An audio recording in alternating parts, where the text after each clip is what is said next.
Obesity has become an alarming epidemic in the West, with over 26% of the UK's and 43% of America's population being classified as obese. Here's the surprising part. Only a small percentage is due to clinical eating disorders, and nobody is in fact big-boned. So why are we struggling with weight? The truth is, much of the obesity crisis stems from overeating, and while personal accountability is important, today's world is designed to make self-control harder than ever. Processed food companies and fast food chains have perfected the art of making us crave more. From the colors they use to the addictive ingredients they engineer, they've mastered the game of triggering our appetite. Today we're diving into how these companies are controlling our every eating habit. Over the many years, research has shown that color has an effect on our emotions and our behavior, especially as a consumer. Think of all your favorite fast food restaurants. What color do they all have in common? For some strange reason, they're all red. But this isn't actually strange at all. Research suggests that colors can be interpreted based on culture and people's perception, and red is often associated with feelings of arousal, attractiveness, and also hunger, because these things are linked. Many fast food restaurants have spent thousands, if not millions of pounds on color psychology because they know that if they can create an emotion in you, you're likely to buy their product. As mentioned, red produces a feeling of hunger, throw yellow in the mix and you get a warm, friendly looking environment. The mix of red and yellow also signals speed, letting you know you'll be in and out with your food in hand. Companies often add green when they're trying to give off an air of healthiness, and many other combinations of colors can produce different environments, eliciting different emotions in you. So before you even enter the door, as soon as you lay eyes on a restaurant, some psychology is being used to get you inside. Another strategy is advertisements. Now, I didn't even need to go into much research for this, because all we need to do is take a look at how much money these food companies spend on ads, and this lets us know how important it is to them. It's important because they are well aware, and it's well documented in research, that the more you show or tell someone something, the more likely they are to purchase said thing. And there's advertising in everything that we do. There's billboards and signs all trying to fill your subconscious with the desires to eat food. It's why things like the Super Bowl that gets millions of views cost the most to advertise, because it offers companies the most eyes on their product. Now, what makes this truly bad for us, the consumer, is that when we see appetizing food, we start to want appetizing food, even when we're not actually hungry. This happens because of a few things, one of which, and you can probably guess it, is the release of dopamine. This is what controls our pleasure and reward system, and visual cues like good-looking food activates our brain's reward system, stimulating the release of dopamine, the feel-good neurotransmitter. This creates an anticipatory desire to eat, even if you're not physically hungry, especially with foods high in sugar, fats, and salts, which is most fast food.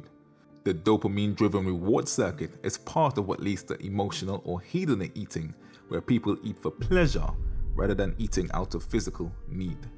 Ghrelin is the hormone that controls our hunger levels, so the more ghrelin we have in our system, the hungrier we are. Studies show that seeing appetizing food can stimulate the release of ghrelin, even if we're not physiologically hungry. This leads to an increase in appetite, encouraging us to eat in response to seeing food. And lastly, the brain develops a learned association over time between seeing delicious food and eating. For example, if you've eaten a pizza while doing something fun like, let's say, watching videos, seeing a pizza can then prompt cravings because the brain now associates pizza with a past pleasurable and fun moment. And this ties in perfectly with the next point, which is distracted eating. How many of you find yourself having to watch something while you're eating?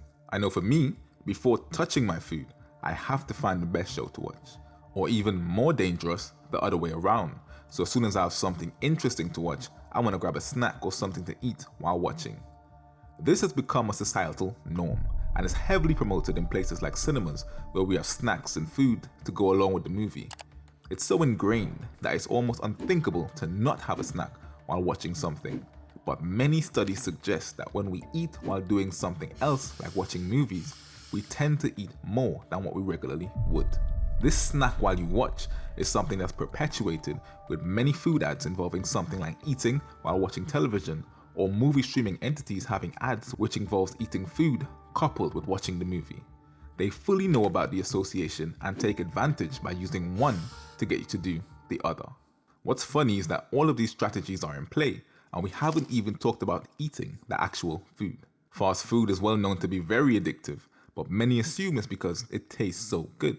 While this is true, the real reason is that the food is bioengineered to make you addicted to it.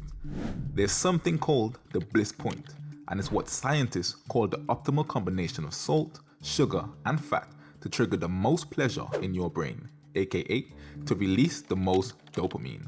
Fast food chains have perfected their food, carefully calibrating their product to hit this bliss point, making their food irresistible. Have you ever wondered how fast food tends to taste the same every time you have it? It's because there's a formula that they follow, and this is heavily emphasized because it's one of the key ingredients to keeping you addicted. This bliss point is achieved with foods often high in sugar and sodium because they both cause the most dopamine to be released, which encourages your cravings and a desire for more. The high sugar in food can also cause spikes and crashes in blood sugar levels, which results in increased hunger levels soon after eating. Along with this bliss point, fast food is designed to be hyper-palatable, meaning it's engineered to taste better and be more rewarding than whole natural foods. And this is achieved with many artificial flavors, enhancers, and emulsifiers that trick our brain. The food overrides the body's natural satiety signals, making it hard to stop eating once you start. This is one of the main reasons for binge eating, and also why we don't see people binging on fruits or salads. There's low fiber and low nutrients in general in fast food, allowing it to digest quickly. As a result, the body doesn't feel full for long. It also leaves the body craving more food to meet its nutritional needs, which can lead to a cycle of hunger and consumption, and this reinforces the habit of turning to fast food for quick satisfaction. Our hunger hormones, leptin and ghrelin, can also be affected. Leptin is the hormone that signals the brain when you're full, and as we said before, ghrelin is the hormone that stimulates the feeling of hunger. High consumptions of sugar and fat can lead to leptin resistance, where the brain no longer recognizes the body's fullness signals, causing overeating because the body doesn't signal properly when it's had enough. Processed food can also cause ghrelin levels to remain elevated, making you feel hungry more often, even when your body doesn't need more food. These are only just a few tricks that these companies implement to get you to buy and eat their product. And I think having an awareness of these external factors and how they impact your habits is one of the best ways to counter these effects. So now that you know some of the tricks being used against you, I want you guys to think about how much of your eating is actually driven by hunger or the manipulation of the environment around you.